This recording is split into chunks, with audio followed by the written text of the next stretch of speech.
forget this. You ain't the only one living.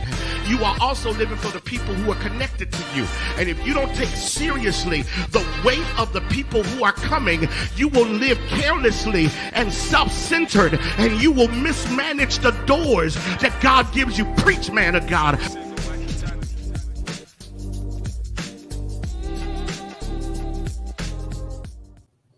Good evening, everybody, and welcome to another edition of E3. I'm Ray Rowson, and I'm so excited and grateful for the opportunity tonight. Our Bishop Guns, is currently in the air flying, and so we're wishing him safe traveling mercies. And I'm so honored that he has given this opportunity to myself and to Brother George Maxey, who's on, who will be getting on in a second. To have this moment to talk with you all tonight. So do me a favor. I'm looking at people. Come on in. Come on, invite tonight. Tonight, I promise you, it's going to be amazing. It's going to be powerful. Tonight, we're going to be talking about bouncing back. What do you do when you hit opposition and how we bounce back? So do me a favor. I see the numbers coming up. Go ahead, share and invite. Brother Maxey, how you doing tonight, sir?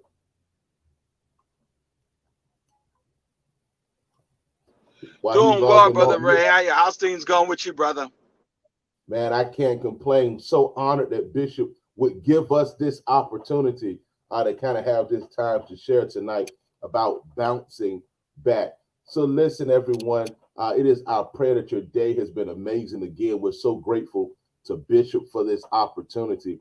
And tonight we're going to talk about bouncing back. What do you do when you hit opposition? What do you do when you kind of run into the wall? Something that Bishop has been talking about for a while, our attitude and how do we get our focus together really does become that determining factor on how we're able to move forward. Here's the first lesson in life that we all end up realizing, Brother George. We all are going to hit defeat sometime in our life. Whether we want to admit it or not, we all have situations where we kind of run into the wall, where things don't go the way we plan. And it's in those moments, it really becomes up to us how we're able to pivot and to move. It's up to us. The reality is tough times are going to come, but the reality is, how do we become tough individuals not to fall in that moment? Brother George, I know you're on the line. Can you share with us some strategies? How do we, number one, embrace tough seasons when they come, sir?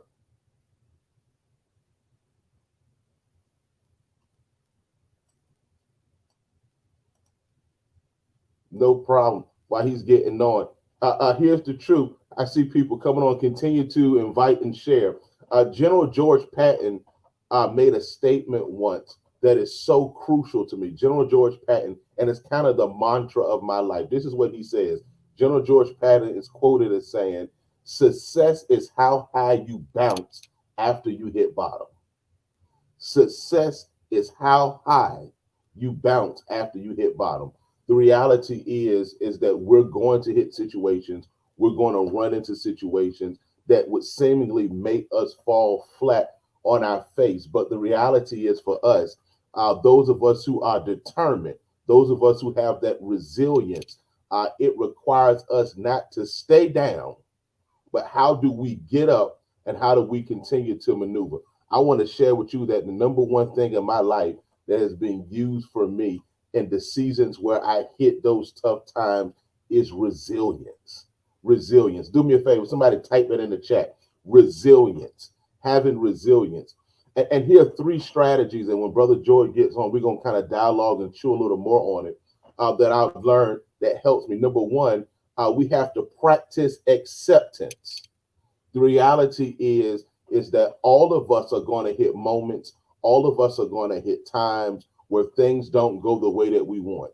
All of us are going to run into these moments, hey, Brother George, where it looks like life kind of punches us in the face, and we have to, number one, accept the fact that life happens. What do you say, Brother George?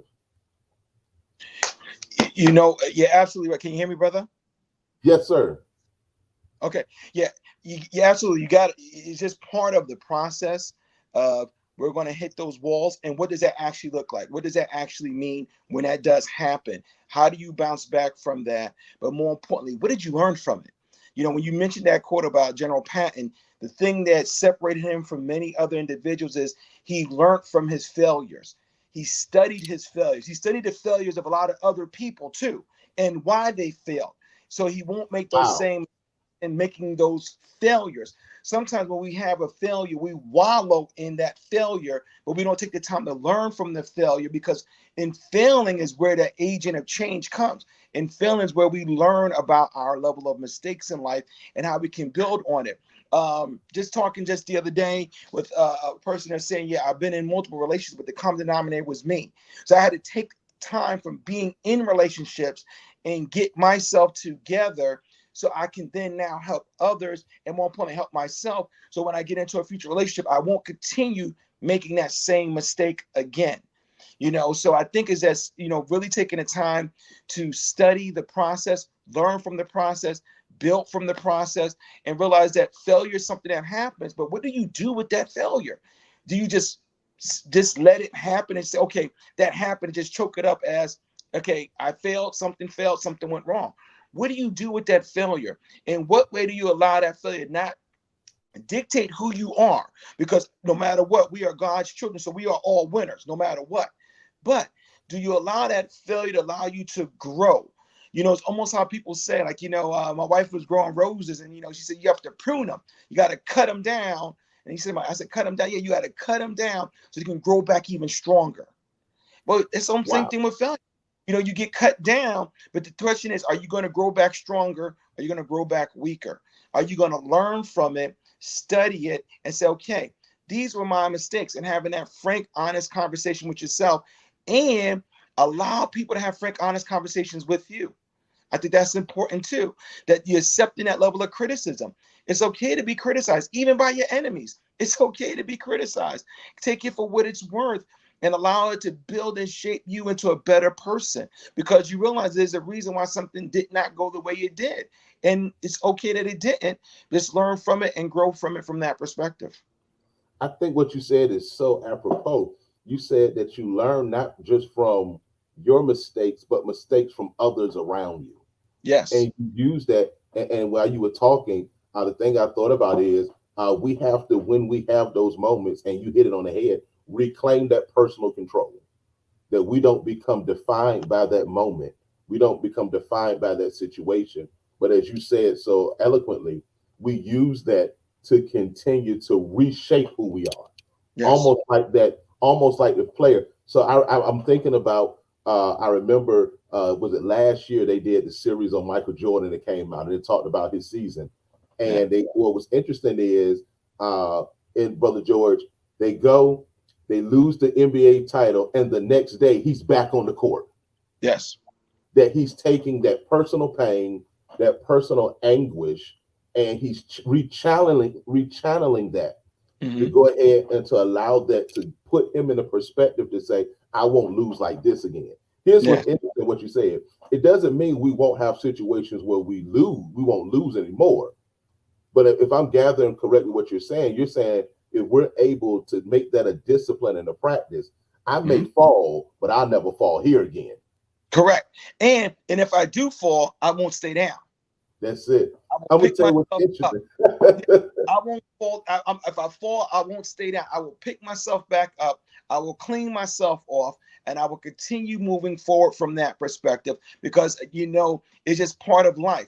You know, the worst thing that we can ever do as human beings is not try. Wow. Can you say that again? The worst thing we can ever do as human beings is not try. And that's where we fall into the problem sometimes.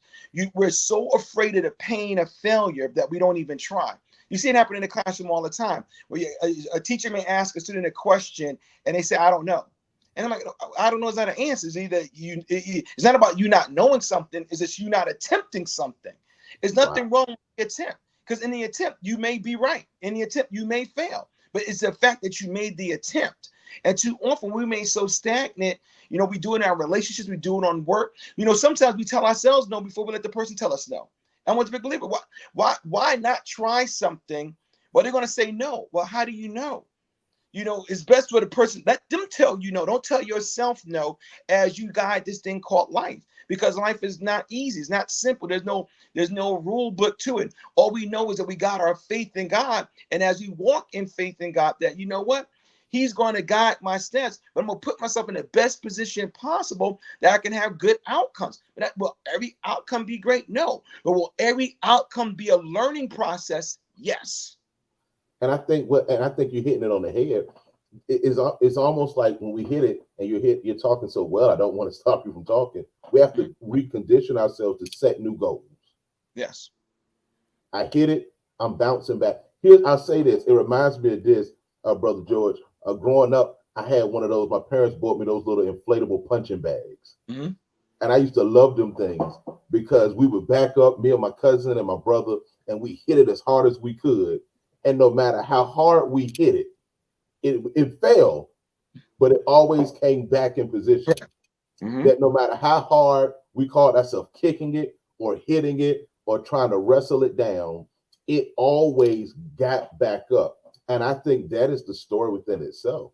That no matter how hard life punches you in the face, kicks you, tries to bring you down, that because of our belief in God, number one, God who said that he has created us to prosper and to be in good health as our soul prospers, that we continue to get back up, just like that inflatable.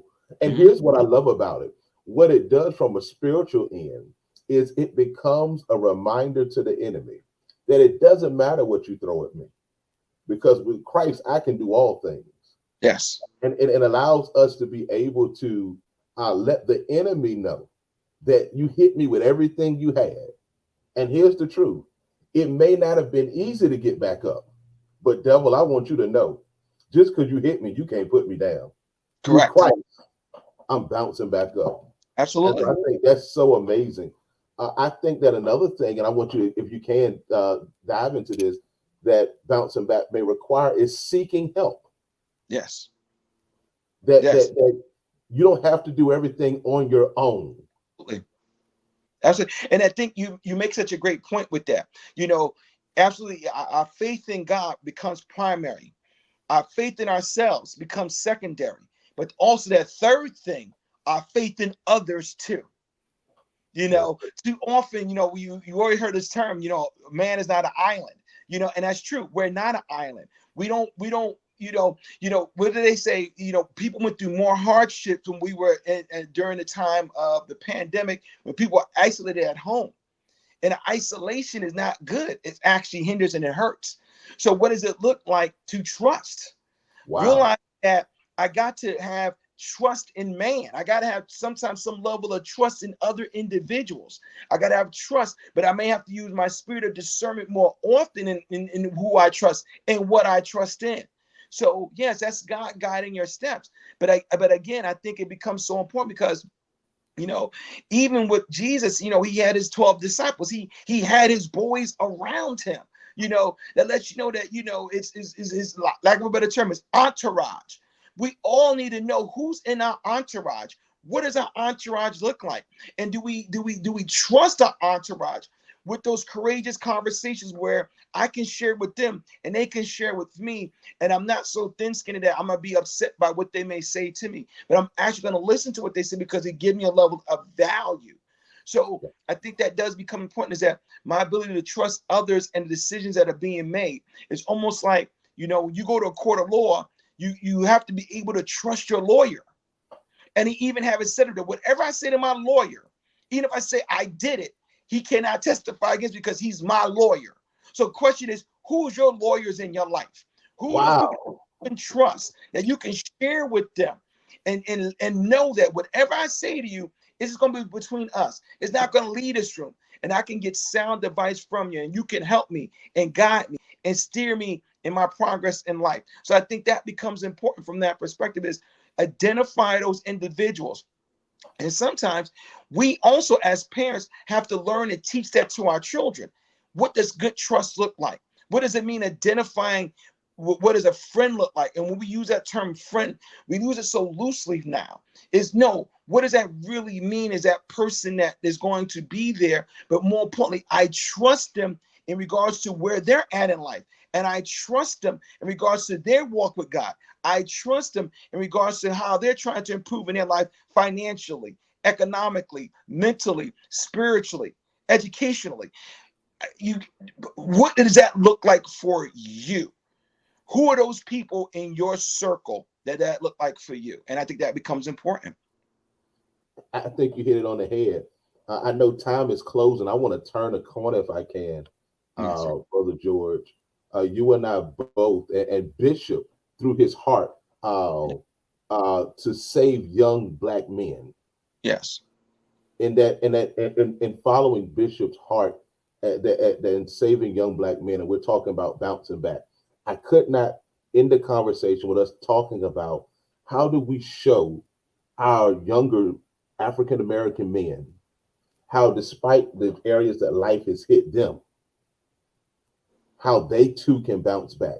I say that because the truth is, we're seeing at an alarming rate. We're seeing at an alarming rate young men and women who, because of the way life is hitting them, and let's say this, let's be honest, growing up is at a different place than it was for me. Watching my children grow up is so much differently than it was when I was growing up and others. How can we teach these principles? And I say that because as we get ready to close and get ready to bring this to a close, to the people who are watching tonight, how can we get them? How can we empower them to not just bounce back in their own lives, but to identify our youth, who is our next generation, those coming up behind us, to teach them that resilience so that we can save a generation. Anytime that we're seeing Black and brown men and women become beat up, arrested, killed on TV, no justice, things of that nature, I could not end the conversation without tapping to Bishop's heart. Because, this is big for Bishop. This is not just salvation just in preaching, but salvation in doing. How can we, Brother George, continue to impact the young men? And let's start here, both in Jacksonville and around the world. But what can we do for our strategies? Sometimes we make things greater than what they are. Sometimes it's the easiest thing to make the biggest impact. What do I mean by that? Is that you have to impact people. You have to do one thing that becomes paramount: build a relationship with them. I mean, I think about all the individual males and even females that have been part of my life that helped groom who I am today. It was all because he had a relationship with me. But what does a relationship look like? Too often when we talk about relationships, especially when we're dealing with adults with children or young adults, it's one-sided. And what I say by that is not me preaching to you. It's me having a conversation with you. And a conversation is a two-way conversation. That means I talk, you listen, I listen. And in my listening to you, I can now learn, how do you think? People make decisions because they sometimes don't see themselves as having an outlet. They don't see a greater path for themselves. But think about it. The reason they don't see that greater path because they don't see themselves in another place in the future. They just see themselves at that moment in time. But if you have a conversation with somebody and not preach to somebody, I'm talking about a conversation where you ask those critical questions and you ask those questions from the perspective where I'm trying to formulate a relationship so we can have a conversation where I'm not automatically right. And I may not even have the answers, but I'm at least willing to listen to you. And then even in your listening, you can identify a person's flawed thinking and fill in the gaps of a level of encouragement. So you can show them that, guess what? No matter how bad it may be, the sun will rise. No matter how bad or bleak your situation may be, the sun will rise. No matter what you may be going through, the sun will rise. And if that sun is going to rise, guess what? You got another day to make it through. You got another day to get over that hump. So really working with our youth, showing them that the sun will rise. But to show that to somebody, you got to first talk to that person. You first have to have a conversation with them. And you got to first see, as a person that's helping them, that they have value. Every young person has value, no matter their situation, no matter their circumstance. And the reason why they have value, because God gave them life. And since God gave them life, they automatically come to the table with value. And we can't put that or minimize that. So when that young person comes to the table, I don't care if they're 1 year old or 21 years old, when that young person comes to the table, we got to show them that your life has value. And the reason why it has value, I'm sitting here with you and I'm talking to you and we're having a conversation and you're telling me how you see the world today. And I'm telling you how I see the world today. And we're going to encourage each other. And I think that's the part that brings value, because when you have that relationship and when a person knows you have their back, then they'll go the extra mile for you. And I don't see that happening as much. We create these programs and we may talk to young people, but what is a lot of times is it's us talking to them and not listening to them, because what is it that they need? What is it that they value? And how do they expect to get there? See, that's how you create those critical thinking skills. And that's what we had when we were younger. But see, we didn't have the cell phones and we didn't have the level of technology or the speed that they learn by. So we had it where, Ray, that we had conversations and we talked on the phone and we talked face to face and we talked at the playground. I mean, we had those, and more importantly, we talked at the dinner table. Bishop had a picture up yesterday on his Facebook page, and he said he had the best Easter ever. And you know why it made Easter so special? Because he was around his kids talking at the dinner table. From age 28 on down, he was around his children talking at the dinner. When's the last time, I ask you adults, that you talked at the dinner table with your kids? When's the last time you sat around a dinner table with the TV off, with the cell phones down, and you just had conversation and you talked and you just listened and you just talked about how you saw the world and how they saw the world? If we really want to create this level of change we want to see, let's get back to that dinner table. Let's get back to that kitchen table. Let's get back to these conversations again and build these relationships. Because again, somebody did that for me. My mom, Mr. Harvey, my coach, they sat and they talked to me and I was able to talk to them. And they showed me, hey, I hear where you're coming from, George, but you're thinking wrong there. And this is the reason why I'm saying that. And I thought about it and said, you know what? You're right. And guess what? I had to make a bad decision then, because I was willing to listen because I trusted them. See, we listen to people we trust. Same when we trust Bishop, and we listen to Bishop. You listen to people you trust. But Bishop, we got to that point because we have that relationship with Bishop. He opened himself up to criticism. He opened himself up to things that we realize that he talks about himself in the pulpit. If a man is willing to do that much to show me the way, hey, he's willing to trust him. So again, I think that's how we build that with the youth. I think you hit it on the head when you said that, as we bring it in, we are all an amalgamation of different individuals who have poured into us. And I think you were dead on it.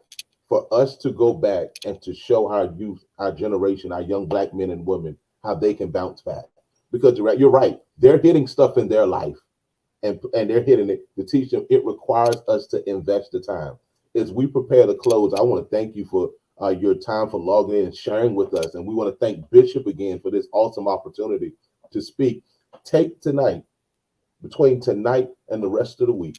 And here's what I want you to do. We're talking about bouncing back. We're talking about the fact that you have to accept what's going on. You have to reclaim control and set new goals. But not just you bounce back. I want to challenge you to find some people. Find yourself. Find yourself in other people and pour into them. Yes. Become the example that you can survive tough situations. You know, growing up, we had testimony service. That's really what it was. It was yes. bounce back, giving honor to God, and then people would talk about what happened to them and how God kept them. And the reality is, we are the model for others. And it isn't just about us bouncing back. We want that. We need that, because you can't, a dirty picture cannot produce clean water. So we want us to be the best we can, but we are obligated to not just stay there, but to go out and to impact others. And I promise you, I see it every day. I know you see it every day, Brother George. Yeah. I know we're all watching. To the 30 or so people watching, we see it. We're seeing a generation who is suffering, as you put it so eloquently, because we've lost the kitchen conversation. Yes. It's more powerful than the kitchen. It's nothing more. I mean, and I guess the better question is, I want people to, when you go out to eat, How many people are talking to each other at the restaurant table, or are they just looking at their phones? Put the phones away. Just have time just to commune with each other. Also, I would like individuals to try this too. I want you to write down your inner circle of friends. Wow. Write down every person that's in your inner circle. Now, if you have 50 people in that inner circle, you may have too many, but just write down your inner circle of friends. And then ask yourself next to each one, what value do they bring to you? And what value do you bring to them? Wow. Write down the inner circle of friends that you have. What value do they bring to you? And what value do you bring to them? Because that will help you define your level of trust in people. That will help you define, am I truly walking this life in regards to showing my testimony and how good God has been to me, and I'm encouraging others. If you can't encourage your circle of friends, it makes it difficult for you to encourage people outside your circle. So if you really want to get there, write down your list of friends, your inner circle. What value do they bring to you? What value you bring to them? And if you have a strong circle and y'all bringing value to each other, it makes it even easier to go outside your circle to bring value to other people too. There's nothing left to say. You closed it. This has been our E3. Thank you, Bishop Guns, for this opportunity. Thank you, everybody, for making the investment, the continued investment to educate, to equip, and to empower. I'm Ray Rowson. This is George Mack. We'll see you next time. Have a great one. Enjoy your evening. Blessed.